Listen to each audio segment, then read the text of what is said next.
Bro, इस channel पर आपने तगड़ी तगड़ी मूवीज का एक्सप्लेनेशन तो बहुत देखा होगा, पर कुछ मूवी ऐसी आती हैं जो कसम से जाकिर भैया वाली शक्ति को भी पिघला दे, और ये मूवी भी उनमें से ही एक है। इसे अगर एक बार देख लिया तो 2-3 बार देखे बिना तुम रह ही नहीं सकते। तो मूवी काफी तगड़ी है, इसलिए वीडियो को कहीं से भी स्किप मत कीजिएगा। पर उससे पहले मेरे भाई, हम सभी को दिल से थैंक यू बोलना चाहते हैं जिन्होंने हमारे चैनल को सब्सक्राइब कर रखा है, क्योंकि आपके इतने प्यार और सपोर्ट की वजह से ही हम लोगों ने अब 50,000 सब्सक्राइबर का एम कंप्लीट कर लिया है। उन सभी लोगों के लिए दिल से धन्यवाद जिन्होंने चैनल को सब्सक्राइब करके बेल आइकन प्रेस किया है, और जिन्होंने नहीं किया है वो भी प्लीज कर लीजिएगा। तो मूवी स्टार्ट होती है और हमें एक न्यूज़पेपर कंपनी के कुछ एम्प्लॉयज दिखाए जाते हैं जो काफी ज्यादा परेशान है क्योंकि उनकी न्यूज़पेपर्स की सेल्स नहीं हो रही है। उन्होंने जापानी तेल में तगड़ी वाली लड़कियों की फोटोज लगा करके भी देख लिया है, लेकिन फिर भी उनकी सेल पे घंटा फर्क नहीं पड़ रहा। तभी उनका बॉस उन्हें सजेशन देता है कि हमें कुछ ऐसी स्टोरीज लेकर आनी पड़ेगी जिसमें बेचारे लड़कों का काटा जाता है, क्योंकि पूरी दुनिया एक तरफ लड़कियों के पीछे परेशान है। ऐसे में अगर हम लड़कों के दुख दर्द पीड़ाएं दिखाएंगे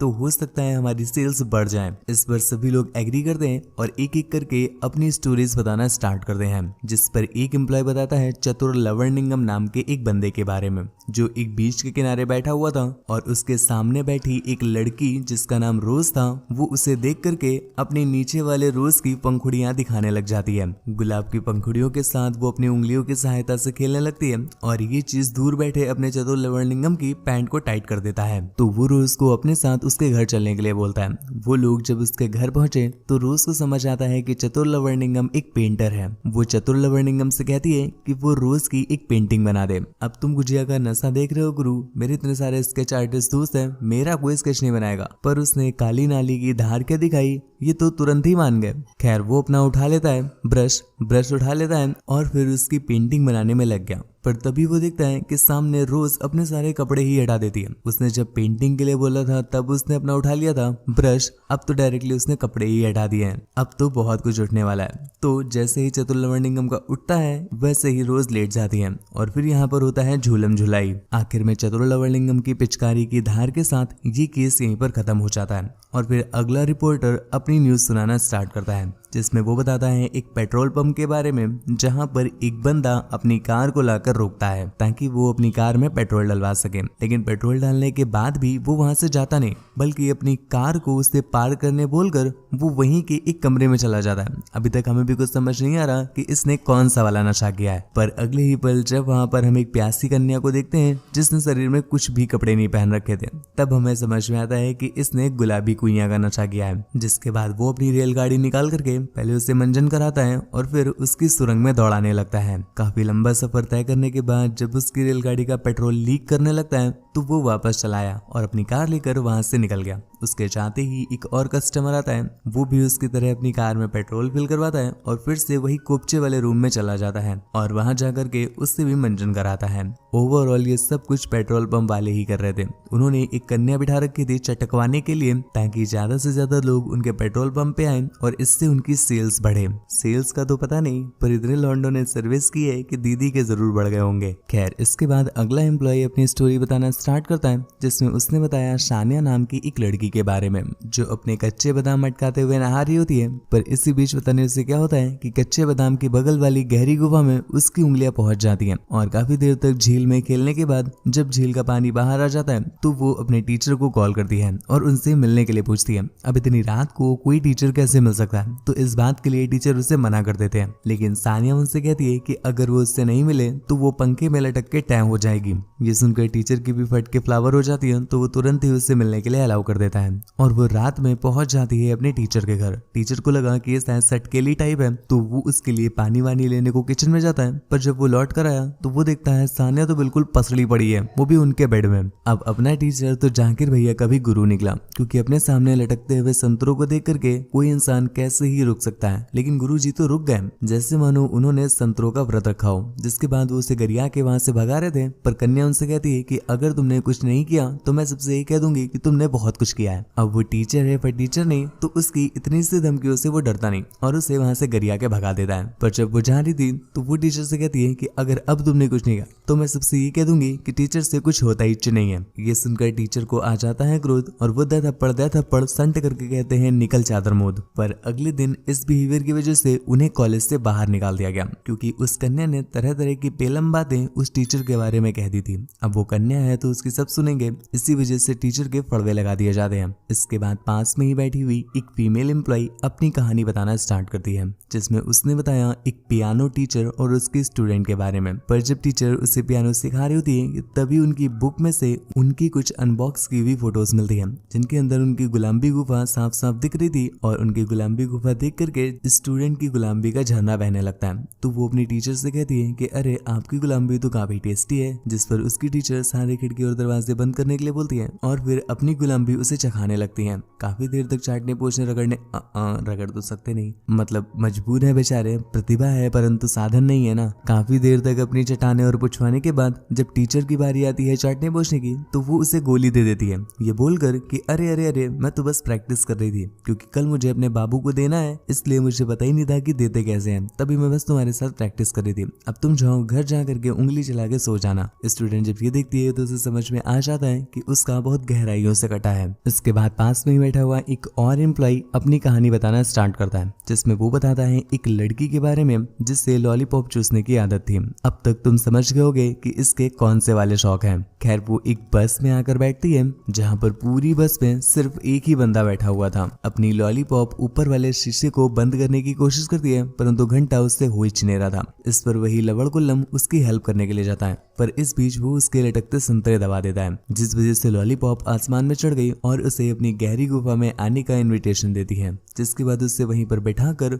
वो उसके घोड़े की सवारी करने लगती है। पर वो बस है गुरु ओयो नहीं, तभी वो ज्यादा देर तक सवारी नहीं कर पाते। फिर बस के रुकने पर वो उसे पीछे पीछे आने बोलती है। पीछे से ही उसके कच्चे बादाम की चाल देख करके लवड़ गुल्लम उसके साथ होली खेलने के लिए अपनी पिचकारी घिस देता है। कुछ देर के बाद ये पहुंचते हैं एक जंगल में और फिर होता है जंगल में मंगल, जहाँ पर वो उसकी सकरी सी गहरी गुफा में अपनी पिचकारी घिसने लगता है। खैर इसके साथ ये स्टोरी यहीं पर एंड हो गई और फिर अगला रिपोर्टर अपनी कहानी सुनाता है। वो बताता है एक बहुत ही फेमस फुटबॉलर के बारे में। वो लड़कियों में इतना फेमस था कि लड़कियां बस उसका नाम सुनते ही कच्ची गीली कर दिया करती थी। इसी चलते एक दिन वो एक शॉप में कुछ सामान लेने के लिए गया हुआ था कि तभी वहां पर एक लड़की उससे पहचान लेती है और उसे देखते ही उसका भी वही हाल होता है। जिसके बाद वो अपने कच्चे बादाम मटकाते हुए उसके पास पहुंची और अपना इम्प्रेशन जमाने के लिए वो उसके सामने ही अपना आत्मसंतुष्टि वाला यंत्र निकाल लेती है। अरे वही इलेक्ट्रॉनिक वाला। जिसके बाद वो शॉपकीपर से इसमें बैटरी डालने के लिए बोलती है।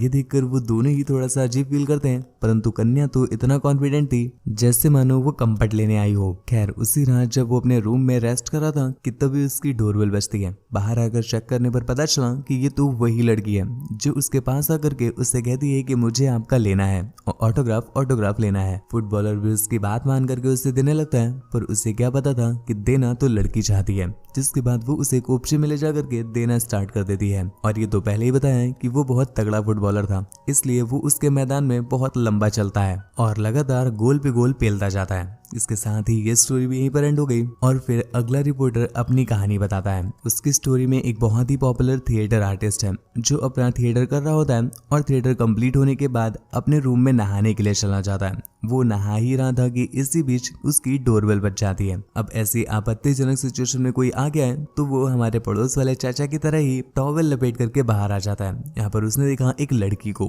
तो ये लड़की उसके प्ले में मौजूद थी और वहीं पर उसे देखते ही इसकी कच्ची गीली हो गई थी। तभी वो यहाँ आई है। वो उससे कहती है कि बस वो ऑटोग्राफ लेने आई है और जब वो आर्टिस्ट ऑटोग्राफ देने के लिए पेपर ढूंढने पीछे मुड़ता है कि तभी वो लड़की पूरी तरह से खुद को अनबॉक्स कर लेती है। अब अपने सामने लटकते संतरों को और बड़े बड़े कच्चे बादाम देख करके भैया जी तो वहीं पिघल गए और उन्हें समझ में आ जाता है कि कन्या को ऑटोग्राफ तो चाहिए पर नीले नहीं काले पेन से।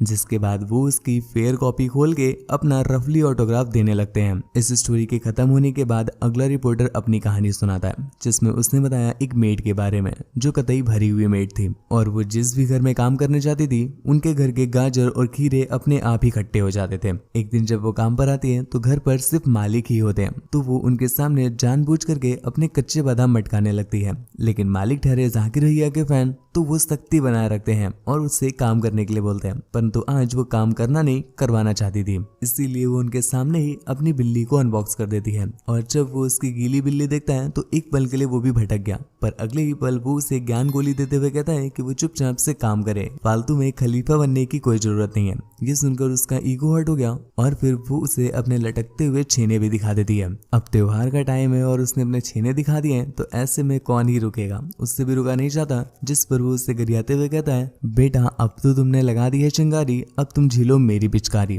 जिसके बाद वो अपनी सूखी पिचकारी से उसे गीला कर देता है। फिर अगला रिपोर्टर अपनी स्टोरी बताना स्टार्ट करता है, जिसमें उसने बताया एक कन्या के बारे में। वो एक टीचर है और स्कूल जाने के लिए लेट हो रही है, इस वजह से उसे रोड पर लिफ्ट चाहिए और लिफ्ट उसे मिल नहीं रही थी, इस वजह से वो किसी भी रैंडम बंदे से लिफ्ट ले लेती है। अब लिफ्ट ली है तो पेमेंट भी करना पड़ेगा, इसलिए वो उसे एक जंगल में ले जा करके अपनी जीपे से पेमेंट करने लगती है। वो लौंडा भी उसकी जीपे से भरपूर पेमेंट लेता है और जब जीपे चटक गई तो उसे वापस ले आता है उसके डेस्टिनेशन पर छोड़ने के लिए।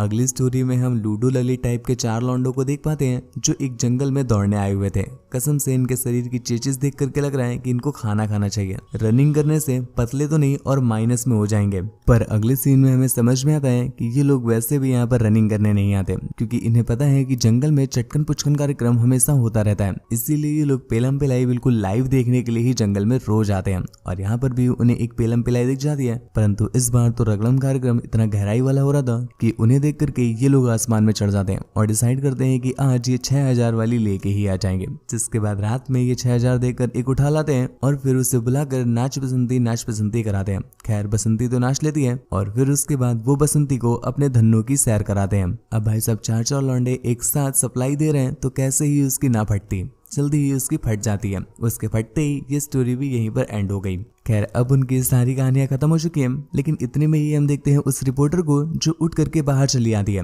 उसके चाहते ही उसके बॉस को भी कोई कॉल आ जाता है, तो वो उस कॉल को पिक करने के बाद वो भी उस कैबिन से बाहर आ जाते हैं। बाहर आकर के एक दूसरी एम्प्लॉय उन्हें कुछ साइन करने के लिए बोलती है, पर जैसे ही वो साइन करके पीछे मुड़ते हैं वो देखते हैं वो ही रिपोर्टर अपने आप को पूरी तरह से अनबॉक्स करके अपनी बिल्ली को तैयार रखी थी उसका चूहा खाने के लिए। मतलब शायद इतनी दर्द भरी कहानी सुनने के बाद दीदी की बिल्ली के भी आंसू आ गए होंगे। खैर अब उनका ये दर्द चीखों में बदल पाता है या नहीं ये तो हमें नहीं दिखाया जाता, शायद बदला ही गया होगा, पर मूवी यहीं पर एंड हो जाती है। गुरु तुम्हें मूवी कैसी लगी नीचे कमेंट करके जरूर बताना। इस वीडियो के लिए एक लाइक तो बनता है, तो प्लीज एक लाइक जरूर कर लेना ध्यान से। हमारे दूसरे वाले चैनल को सब्सक्राइब ना किया हो तो प्लीज चैनल को सब्सक्राइब कर लीजिए, बेल आइकन प्रेस कर लीजिए और हमारे बैकअप चैनल को प्लीज ध्यान से ज्वाइन कर लीजिएगा ताकि आपको हमेशा वीडियोस की नोटिफिकेशन मिलती रहे। मूवी को डाउनलोड करना चाहते हैं तो टेलीग्राम चैनल को ज्वाइन कर लीजिएगा। बहुत सारे लोग कंफ्यूज रहते हो कि टेलीग्राम चैनल क्या है, तो स्क्रीन पर लिखा हुआ है मेरे भाई, और हाँ लिंक नीचे डिस्क्रिप्शन में दिया हुआ है, तो आप कहीं से भी ज्वाइन कर सकते हो। बस किसी फेक वाले को मत ज्वाइन कर लेना। Thank you, bye bye.